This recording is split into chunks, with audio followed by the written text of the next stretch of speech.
नमस्कार मित्रो, मी सिद्धांत. स्वागत आहे तुमचं आजची मराठी कथा या आपल्या आवडत्या चॅनलवर. बिजलीच्या आयुष्यातील संघर्ष व जीवनात येणारे चढउतार खरंच खूप आतुरतेने अनुभवण्यासारखे आहेत. तरी या कथेवर आपले कमेंट्स, आपले लाईक्स आणि शेअर्सची मला प्रतीक्षा राहील.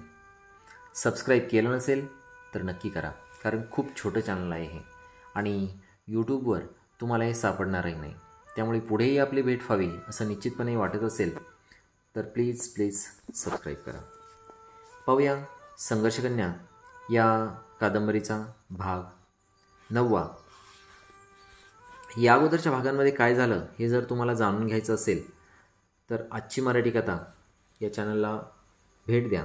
त्यावरील प्रत्येक भाग पहा आणि त्या भागामध्ये काय झालं आहे हे जाणून घेऊन त्या भागाला लाईक, शेअर आणि कमेंट्स नक्की करा. धन्यवाद. पाहूया भाग 9. बिजली आणि संगीता रात्री बराच वेळ श्याम या एकाच विषयावर बोलत होत्या. संगीताची परिस्थिती वेगळी नव्हती. ती तिच्या आईबरोबर राहत होती. लग्न झालं पण वर्षभरात बिनसलं. तिनेही नवरा सोडला होता. बिनसण्याचं कारण हेच, नवऱ्याचे आणि हिचे विचार जुळायचे नाहीत आणि सतत भांडणं होत असायची. त्यामुळे ती आईकडेच राहत होती. हल्ली नवरा बायकोच्या संबंधांचे धागे कुजलेल्या सुतळीसारखे झालेत. पती पत्नींचे संबंध रबरासारखे असावेत. कितीही ताणू द्या, तुटता कामा नये. दोघी एकमेकींची सुखदुःख एकमेकींबरोबर शेअर करत असायच्या. दोघीही समदुःखी होत्या. त्यामुळे त्यांची घट्ट मैत्री झालेली होती. विचार जुळले की मैत्री होतेच. दोघींनाही आता नृत्य क्षेत्रात करिअर करावं म्हणून मन लावून शिकायला सुरुवात केली होती. जगण्यासाठी त्यांना स्वावलंबी व्हायचं होतं. परावलंबी माणसाचा आपल्या भावना इच्छा नसल्या तरी दुसऱ्याच्या म्हणण्यानुसार वागताना गिळाव्याच लागतात. त्या ओठातून बाहेर पडल्या की वाद ठरलेला असतो. संगीताची आई तमाशात काम करायची, त्यामुळे तिला लहानपणापासूनच नृत्यकलेचे आकर्षण होते. संगीता छोट्या छोट्या ऑर्केस्ट्रात साईड डान्सर म्हणून काम करायची.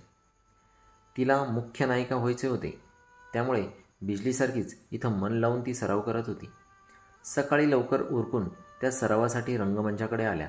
गुरूंनी मार्गदर्शक सूचना देऊन कसून ठेका आणि ताल करून घेतला. कधीकधी ते रागावतही असत, त्यामुळे प्रत्येक कृती काळजीपूर्वक आणि ताकदीने त्या करत असायच्या. संगीतापेक्षा बिजली लावणीत वेगाने पारंगत होत चालली होती. दोघींचा बांधा मात्र वेगवेगळा होता. बिजली थोडीशी भरदार शरीराची तर संगीता सुडौल होती. सराव संपला. दोघी घामाघूम झाल्या. खोलीकडे निघाल्या. आज श्याम त्यांना दिसला नाही. बिजलीने संगीताला विचारलं, आज श्याम कुठे गेलाय ग? त्यावर संगीताने सांगितलं, काय माहीत, असं उत्तर देत. असेल घरी किंवा कुठे कामानिमित्त गेला असेल बाहेर. अन हां, तुला त्याची आठवण कशी झाली ग? तुला त्याची आठवण होतेच हां पण. यावर बिजली हसून म्हणाली, आठवणीचं नाही ग, पण दररोज असतोय ना इथेच. आज नाही दिसला म्हणून आपलं सहज विचारते. तुला काय वाटलं? तुझ्या मनात लगेच काळोगोरं येतं बाई. अन हां, पण बायकोने असं जायला नको होतं ग. या पद्धतीने लव्ह मॅरेज केलं होतं ना. बिचारा श्याम. यावर संगीता स्मित करत, बिजू, या दुनियेत प्रत्येक माणसाला अनेक प्रश्न आहेत. स्वरूप फक्त कठीण, अतिकठीण तर काहींचं सोपं असतं. त्यासोबतच जे झालं ते वाईटच. आपल्या दोघींना म्हणण्यापेक्षा तुला पण देवानं कमी दुःख दिलंय होय ग. तो गेला निघून, शिवाय 2 मुली पदरात टाकून. माझं किमान तसं नाही ग. आई आहे सोबतीला. आई किती दिवस करणार आणि पुरणार.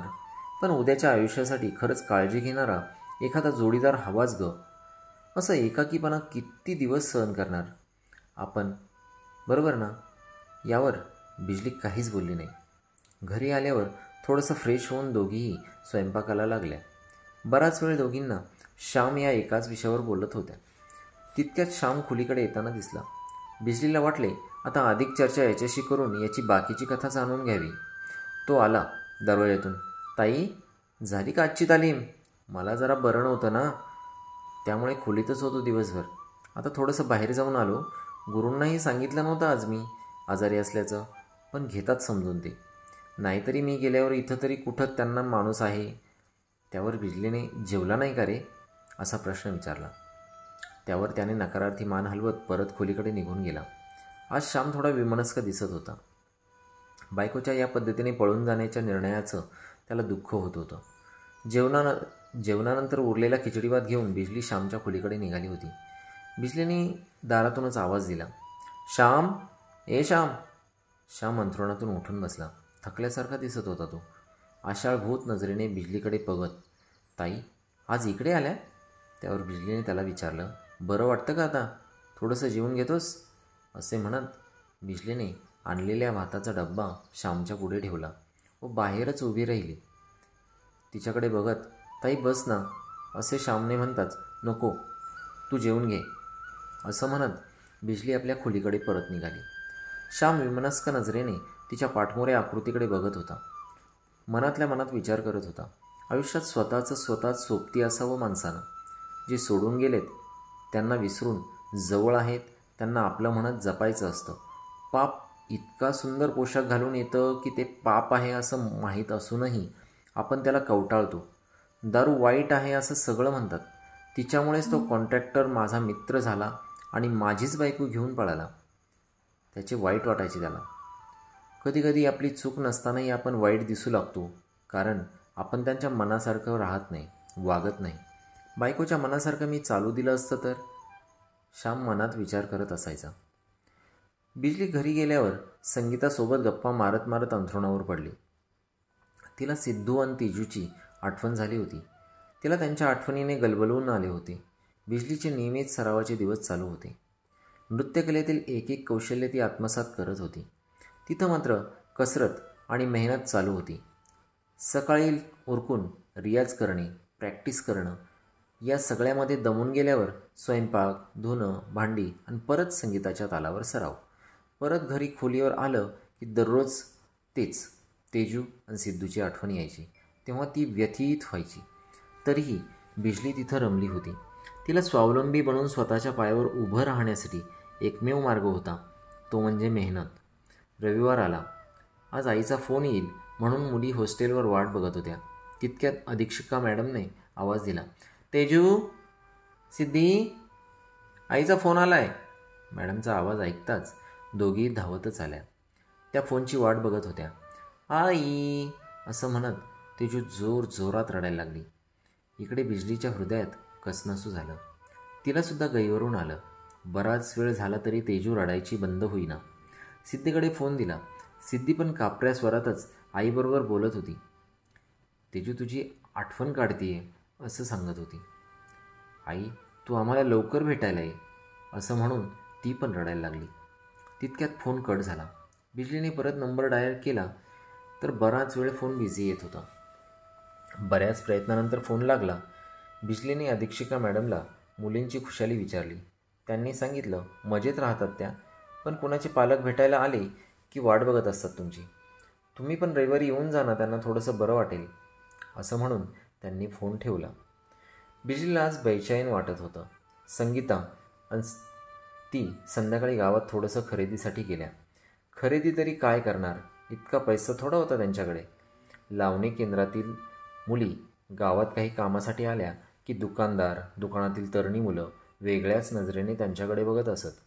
याचा अनुभव दोघींनाही पावलोपावली येत होता. तितक्यात समोरून श्याम येताना संगीताने बघितलं. तिने बिजलीला हळू आवाजात सांगितले. तोपर्यंत श्याम त्यांच्याजवळ आला होता. ताई चला चहा पाजतो तुम्हाला. त्या नको म्हणत असतानाही आग्रहाने त्यांना त्याने चहा पाजला. नंतर त्यांच्याच सोबत खरेदीही करू लागला. बिजलीची इच्छा होती त्याने आपल्यापासून दूर निघून जावं, पण तो त्यांच्याबरोबर फिरू लागला. शेवटी परत येतानाही सगळे बरोबर लावणी केंद्राकडे आले. बिजली आणि संगीताबरोबर शेजारच्या खोलीत लावणी शिकण्यासाठी आलेली अकलूजची राणी नावाची एक देखणी तरुणी राहत होती. तिची आणि श्यामची जवळीक निर्माण झाल्याची कुजबूज तिथं सगळ्यांमध्ये चालू झाली होती. प्रेमात असंच असतंय, अंधारात केलेलं उजेडात येत असतं. बिजलीचे हे कानावर आले होते. बिजली फक्त बायकोपासून होरपळलेला हतबल झालेला पुरुष असल्याने श्यामवर प्रेम करत होती. त्यात वासनेचा लवलेशही नव्हता. तिला गरजही नव्हती. ती प्रेमात चांगलीच होरपळलेली होती. त्या जखमा अजून ओल्याच होत्या. अवीवर जीवापाड प्रेम करूनही त्याने तिला फसवल्यापासून पुरुष जातीवरचा तिचा विश्वास कमी झाला होता. 2 मुलींना जन्माला घालून परांगंदा होणं आणि बिजलीला संघर्षाच्या खाईत लोटून तिच्या संघर्षाच्या वेदनेची मजा तो जिथे असेल तिथून घेत होता. त्यामुळे ना दुसरे लग्न ना दुसरा पुरुष या मानसिकतेतून बिजली बाहेर निघत नव्हती. आपण निस्वार्थपणे एखाद्यासाठी काही करता येत असेल तर करावं. निस्वार्थ सत्कार्याचं फळ उशिरा का होईना मिळत असतं हे बिजलीला माहीत होतं. श्याम आणि राणीचे सूत जुळले होते. राणी एका तमाशात काम करणाऱ्या नर्तकीची मुलगी होती. बाप ही तमाशातच बिगारी काम करत असल्याने राणीला नृत्यकलेची आवड परंपरागत वारशाने निर्माण झाली होती. आई वडील दोघेही वृद्धापकाळाने निघून गेल्याने तिचा जगण्याचा संघर्ष चालू होता. जगण्यासाठी बळ मिळावं म्हणून ती एखाद्या जोडीदाराच्या शोधात असताना तिला श्याम भेटला होता. दोघींच्या लपून छपून गाठीभेटी चालायच्या. दोघांची मनं जुळली होती. दोघांनीही एकमेकाला साथ देण्याचा निर्णयही घेतला होता. तरीही राणी थोडा विचार करत होती. एक दिवस बिजलीने तिच्या कहाणीची संपूर्ण चित्रकथा राणीला सांगितली होती. ती ऐकून राणी विचारात पडली होती. श्यामबरोबर लग्न करावे की नाही या विचारातच तिची रात्र जात होती. श्यामकडे मन ओढ घेत होते. श्यामसुद्धा तिला विश्वास देण्याचा प्रयत्न करत होता. तरीही राणी विचारपूर्वक पावले उचलत होती. राणी आणि बिजलीची जवळीक होती. दोघी चांगल्या मैत्रिणी झाल्या होत्या. राणीच्या मनात असणारी कल्पविकल्प फक्त बिजलीताईच काढू शकते याची जाणीव श्यामला असल्याने तो बिजलीला ताई म्हणून जवळीक निर्माण करत होता. बिजलीच्या जवळीकतेचे ते एकमेव कारण होते. एक दिवस राणी आणि श्यामला बिजलीने एकत्र घेतले. दोघांनाही भविष्य किती अवघड असते.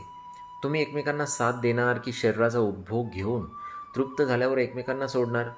असं झालं तर दोघांचं आयुष्य वादळात सापडलेल्या पालापाचोळ्यासारखं सैरभैर उडत जाईल. एकमेकांना पक्की साथ देणार असाल तर आणि तरच पुढे जा हे आईचं उदाहरण सांगून श्यामला तिने बजावले होते. लोक काय म्हणतील याचा विचार करू नका. एकमेकाला समजून घ्या आणि पुढे चला. श्यामला घर होते पण घरी बरेच दिवस संपर्क नव्हता. जाणं येणंही नव्हतं. लग्नानंतर आपण तिथे जाऊन राहू शकतो हे श्यामने सांगितल्यावर राणीला या गोष्टीचा विरोध होता. त्यापेक्षा मी तमाशा किंवा ऑर्केस्ट्रात काम करून 2 पैसे मिळवील, तुला पण तिथे काम मिळेल असा राणीचा आग्रह होता. राणीला तमाशा क्षेत्राची माहिती होती. बिजलीच्या साक्षीने श्याम आणि राणी यांनी एकत्र राहण्याचा निर्णय घेतला. बिजलीने दोघांनाही जबाबदारीची जाणीव करून दिली होती. महिन्याभरातच एका रात्री कुणालाही काहीही न सांगता श्याम आणि राणी निघून गेले. तिथं राहणाऱ्या सगळ्यांना ती बातमी समजली. त्यांना या गोष्टीचे विशेष वाटले नाही. त्या कलाकेंद्रात सर्वांना लावणी शिकवणाऱ्या गुरूंना मात्र याची विशेष आश्चर्य वाटले. हिमाने इतबारे काम करताना प्रामाणिक आणि विश्वासू असणारा, कसल्याही गोष्टीमध्ये सतत पुढे असणारा, अनैतिक व्यवहार नसणारा, इतक्या मुलींच्या सानिध्यात असूनही कधीही व्यक्तिमत्व खराब होऊ नये म्हणून काळजी घेणारा श्याम न सांगता एका मुलीबरोबर निघून जातो याचे त्यांना नवल वाटले. अशा ठिकाणी या गोष्टी कधीतरी घडत असतात. श्यामच्या बाबतीत थोडं नवल वाटणं साहजिक होतं. बिजलीचेही प्रशिक्षण आता संपत आले होते. ती नृत्यकलेत निपुण झाली होती. या कलेच्या ताकदीवर ती स्वतःचे पोट आणि दोन्ही मुलींना उभे करील हा विश्वास तिला वाटत होता. आत्मविश्वास आणि उमेद असलेली माणसं दुनियादारीत सहजासहजी हरू शकत नाहीत. आयुष्यात सुख कशात आहे हे माहीत नसतानाही चेहऱ्यावर समाधान असतं. यालाच श्रीमंती म्हणतात. क्रमशः. धन्यवाद मित्रांनो. हा होता संघर्षकन्या या कादंबरीचा भाग 9. या भागामधील कथा तुम्हाला कशी वाटली, सादरीकरण कसं वाटलं याबद्दल आपला प्रतिसाद कमेंटमध्ये नक्की द्या. तुमच्या कमेंटची मला प्रतीक्षा राहील. त्यातूनच चॅनल आणि माझ्या दर्जेदार सादरीकरणावर सकारात्मक परिणाम आपल्याला साधता येईल. तर शेवटी आपल्याला 3 गोष्टी नक्की करायच्यात. एक म्हणजे हे चॅनल आत्ताच्या आत्ता सबस्क्राईब करायचं आहे. शेजारील घंटेचं बटन प्रेस करून ऑल सिलेक्ट करा. तसं केल्याने आणखी दर्जेदार व चांगल्या कथा तुमच्यासमोर मला सादर करता येतील. दुसरं म्हणजे ही कथा ऐकून तुम्हाला काय वाटलं, सादरीकरण कसं वाटलं याबद्दल आपला प्रतिसाद कमेंटमध्ये नक्की नोंदवा. त्यामुळे चॅनल दर्जेदार बनवण्यास आपलीही मदत होईल. आणि 3, ही कथा आपले मित्र, आप्तइष्ट, फॅमिली मेंबर्स यांच्याबरोबर नक्की शेअर करा आणि या कथेचा आनंद द्विगुणित करा. सो शेवटी stay healthy, stay happy. Thank you very much.